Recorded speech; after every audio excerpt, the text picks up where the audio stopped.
ವಿತ್ತ ಸಚಿವೆ ನಿರ್ಮಲಾ ಸೀತಾರಾಮನ್ 2025ನೇ ಸಾಲಿನ ಬಜೆಟ್ ಮಂಡಿಸುತ್ತಿದ್ದು, ಬಜೆಟ್ನ ಪ್ರಮುಖ ಅಂಶಗಳ ಸಂಕ್ಷಿಪ್ತ ಮಾಹಿತಿ ನಾವು ನಿಮಗೆ ತಿಳಿಸ್ಕೊಡ್ತೀವಿ.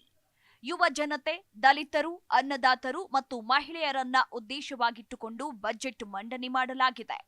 ಮುಂದಿನ 5 ವರ್ಷಗಳ ಅಭಿವೃದ್ಧಿಯನ್ನ ಗಮನದಲ್ಲಿಟ್ಟುಕೊಂಡು 6 ಅಂಶಗಳನ್ನ ಗಮನದಲ್ಲಿಟ್ಟುಕೊಂಡು ಕೃಷಿ, ಕೈಗಾರಿಕೆ, ಗಣಿಗಾರಿಕೆ, ಆರ್ಥಿಕತೆ, ಇಂಧನಗಳಿಗೆ ಒತ್ತು ನೀಡಲಾಗಿದೆ. ಇನ್ನು 760,000 ಕೋಟಿ ರಫ್ತು ವಹಿವಾಟು ಹೊಂದಿರುವ ಮೀನುಗಾರಿಕೆಯಲ್ಲಿ ಅಂಡಮಾನ್ ನಿಕೋಬಾರ್ ಹಾಗೂ ಲಕ್ಷದ್ವೀಪಗಳನ್ನ ಗುರಿಯಾಗಿಸಿಕೊಂಡು ಒತ್ತು ನೀಡಲಾಗುವುದು. ಇದಕ್ಕಾಗಿ ವಿಶೇಷ ವಲಯ ನಿರ್ಮಿಸಲಾಗುವುದು. ಪೌಷ್ಟಿಕತೆಯಲ್ಲಿ ಹೆಚ್ಚು ಬೇಡಿಕೆ ಇರುವ ತಾವರೆ ಬೀಜ ಅಂದ್ರೆ ಮಕಾನ ಬೆಳೆಗೆ ಒತ್ತು ನೀಡಲಾಗುವುದು.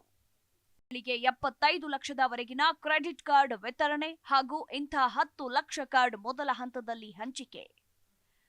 ಉದ್ಯಮ ಕ್ಷೇತ್ರದಲ್ಲಿ ಪರಿಶಿಷ್ಟ ಜಾತಿ, ಪರಿಶಿಷ್ಟ ಪಂಗಡ ಹಾಗೂ ಮಹಿಳೆಯರನ್ನ ಉತ್ತೇಜಿಸುವ ಸಲುವಾಗಿ ಹೊಸ ಯೋಜನೆ 22 ಲಕ್ಷ ಉದ್ದಿಮೆದಾರರಿಗೆ ಅನುಕೂಲವಾಗಲಿದೆ.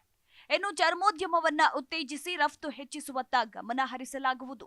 ಆ ಮೂಲಕ ಮೇಡ್ ಇನ್ ಇಂಡಿಯಾ ಬ್ರ್ಯಾಂಡ್ ಉತ್ತೇಜಿಸಲಾಗುವುದು. ಇನ್ನು ಮೇಕ್ ಇನ್ ಇಂಡಿಯಾ ಯೋಜನೆಯಡಿಯಲ್ಲಿ ರಾಷ್ಟ್ರೀಯ ತಯಾರಿಕಾ ವಲಯವನ್ನ ರಚಿಸಲಾಗುವುದು. ಕೇಂದ್ರ ಹಾಗೂ ರಾಜ್ಯ ಸರ್ಕಾರಗಳ ಸಹಯೋಗದಲ್ಲಿ ಇದನ್ನ ಜಾರಿಗೊಳಿಸಲಾಗುವುದು. ಸೌರ, ಇವಿ ಬ್ಯಾಟರಿ, ಮೋಟಾರ್ಗಳು ಸೇರಿದಂತೆ ವಿವಿಧ ಉತ್ಪನ್ನಗಳ ತಯಾರಿಕೆ ಹಾಗೂ ಹೂಡಿಕೆಯನ್ನ ಉತ್ತೇಜಿಸಲಾಗುವುದು. ಬುದ್ಧಿಮತ್ತೆ ಕ್ಷೇತ್ರದಲ್ಲಿ 3 ನಾವೀನ್ಯತೆ ಸಂಸ್ಥೆಗಳ ಸ್ಥಾಪನೆ. 23 ಐಐಟಿಗಳಲ್ಲಿ ವಿದ್ಯಾರ್ಥಿಗಳ ದಾಖಲಾತಿ ಸಂಗ್ರಹ. ಪಟ್ನಾ ಐಐಟಿ ವಿಸ್ತರಣೆ. ವೈದ್ಯಕೀಯ ಕಾಲೇಜುಗಳ ಸೀಟುಗಳನ್ನು 100% ಹೆಚ್ಚಳ ಮಾಡಲಾಗುವುದು.